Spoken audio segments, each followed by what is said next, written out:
Growing up, life was not always easy. I was born and raised on the east side of Detroit. I was educated in Detroit public schools. I was raised by a single mom. I didn't know my dad. My grandfather was the only father figure that I knew. My name is Deborah Watts. I am Brian's cousin. Growing up, where should we start? I jokingly tell people that he was born a senior citizen. As a toddler, from a toddler, he was pensive, very curious,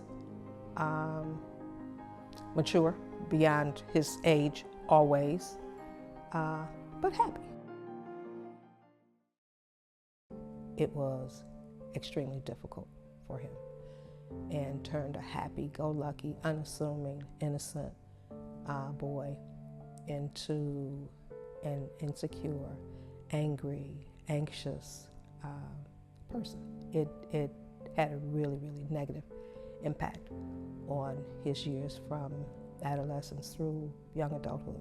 Being arrested was a very defining moment in my life. It was embarrassing, humiliating. The very values that my family taught, I was now doing the opposite and embarrassing them. But it also forced me to address those poor choices and those poor decisions. It also forced me to take ownership of my action and to grab hold of the reins of my life and make better choices. But it also taught me that it was okay to start over. I served for 30 years on the bench, and Brian came in front of me when I was relatively somewhat of a new judge. And I noticed Brian immediately when he came in my courtroom. So he had been incarcerated, so I looked at his background. I knew he came from a great family, and he was smart. He had dropped out of high school as an A student, and I said, he has got to get back in school. He left that courtroom. He went immediately back to high school, got his degree from high school, went on to college, got his college degree, and when he finished his college degree, he found me. He said, "You don't know me, do you?" He said, "You saved my life."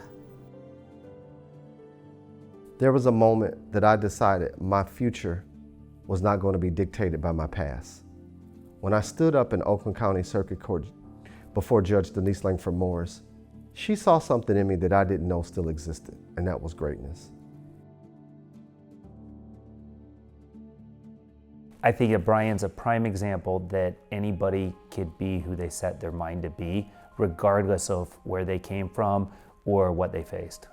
And to see where we've both come, and especially all the things he's done since then, is very impressive, and it makes me proud that I knew him back when he was starting out.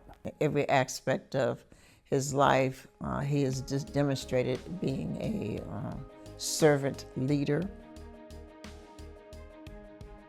I had to use education to open doors that probably wouldn't be open for me. I had to allow education to be the catalyst for change in my life. And that is one of the reasons why I founded Purpose Charter Academy. Someone once said, education is the greatest equalizer. It's been that for me. It was because of my education that I've been able to obtain the jobs that I've had. I've been able to serve in the Michigan House of Representatives. I've been able to lead organizations as the CEO, as the superintendent. It was education. And so it was important to found Purpose Charter Academy because too often Black and brown children don't have access to a quality education. They don't have access to the study in the field of law and public service. One of the things that makes Purpose Charter Academy different is our intentional focus on law and public service, our rigorous academics, our double dose approach to literacy. So we're going to ensure our ambassadors receive adequate time for reading and math.